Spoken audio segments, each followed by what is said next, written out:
Padahal Protestan itu bukan dari kata dasar protes. Protestan itu berasal dari kata protestamentum yang artinya kembali kepada ajaran yang alkitabiah.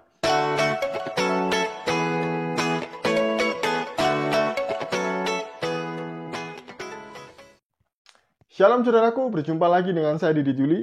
Dalam video kali ini saya mau meluruskan seorang ustadz yang bernama Babe Haikal. Dia akrab dipanggil dengan Babe Haikal.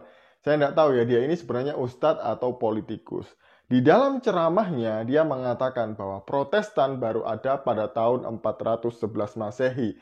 Itu karena protesnya orang-orang Kristen terhadap Konsili Nikea. Benarkah demikian?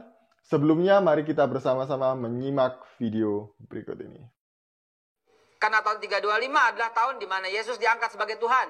The first Council of Nicaea. Konsili Nicea pertama, tahun 325 setelah Masehi, itu the council that created Jesus Christus. Yaitu sebuah muktamar yang mengangkat Yesus sebagai Tuhan.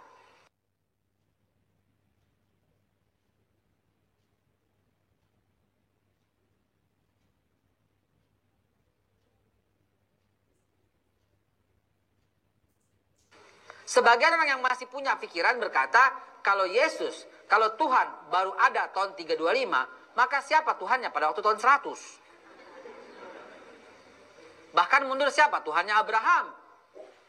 Maka mereka mengajukan protes. Terjadilah muktamar kedua. Mereka protes, jadilah Protestan. Tahun 411.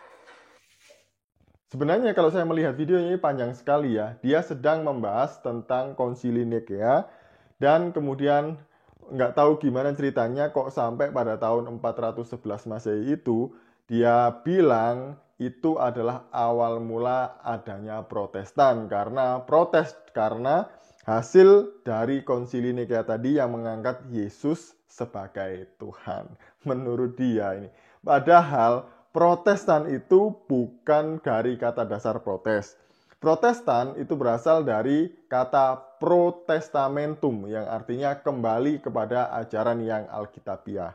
Dan Protestan itu bukan pada tahun 411 Masehi, itu tidak ada ya. Kalaupun ada itu 451 Masehi, itu adalah Konsili Kalsedon, yaitu tindak lanjut dari Konsili Nikea. Nah, pada tahun 1517 atau 1517, ada seorang yang bernama Martin Luther. Dan dia ini adalah seorang imam dan juga profesor di Wittenberg. Dia adalah orang yang paling tidak setuju dengan adanya penjualan indulgensi atau surat pengampunan dosa.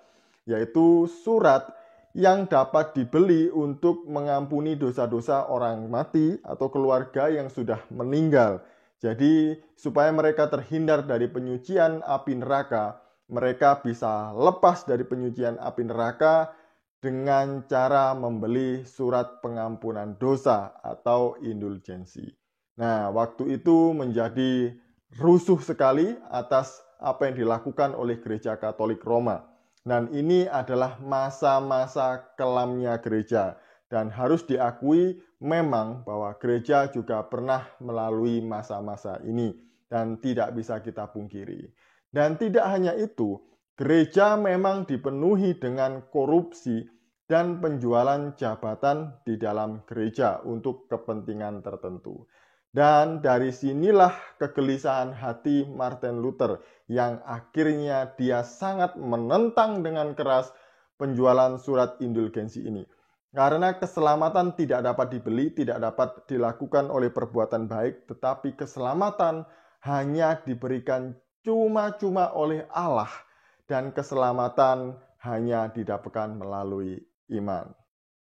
Dan Martin Luther menempelkan 90 dalilnya di pintu gereja Wittenberg. Di sana semua orang bisa membacanya karena pada waktu itu pintu gereja dipakai sebagai papan pengumuman. Dan apa yang dilakukan oleh Martin Luther ini mendapat perlawanan keras dari gereja. Dan dia ditentang, dikucilkan, dan semua tulisan-tulisannya dilarang untuk beredar. Dan demi keselamatannya, akhirnya Martin Luther diasingkan atau diselamatkan, dan dia dibawa bersembunyi di benteng Wartburg di Jerman. Dan di sanalah Martin Luther bisa melanjutkan semua tulisan-tulisannya dan menerjemahkan Perjanjian Baru dalam bahasa Jerman. Karena pada waktu itu semua Alkitab yang ada hanya berbahasa Latin dan hanya dimengerti oleh para pemuka agama saja, dan jemaat tidak bisa membacanya. Dan setelah itu reformasi gereja terus berlanjut, dan pada tahun 1523 terjadi reformasi di Swiss oleh seorang yang bernama Zwingli, dan pada tahun 1536 terjadi reformasi di Jenewa oleh seorang yang bernama Johannes Calvin. Jadi inilah cerita terbentuknya gereja Protestan, karena waktu itu semuanya masih di dalam naungan Roma Katolik atau Katolik Roma. Dan setelah itu gereja terpecah dan ada Katolik Roma dan adalah Protestan. Sekali lagi, Protestan ada bukan karena protes, tapi Protestan itu berasal dari kata Protestamentum yang artinya kembali kepada ajaran yang Alkitabiah. Sekian dari saya supaya kita semuanya paham sejarah gereja dan tidak mudah disesatkan oleh orang yang ngaku-ngakunya ustadz padahal tidak tahu apa-apa. Shalom, salam meras, Tuhan Yesus memberkati kita semuanya.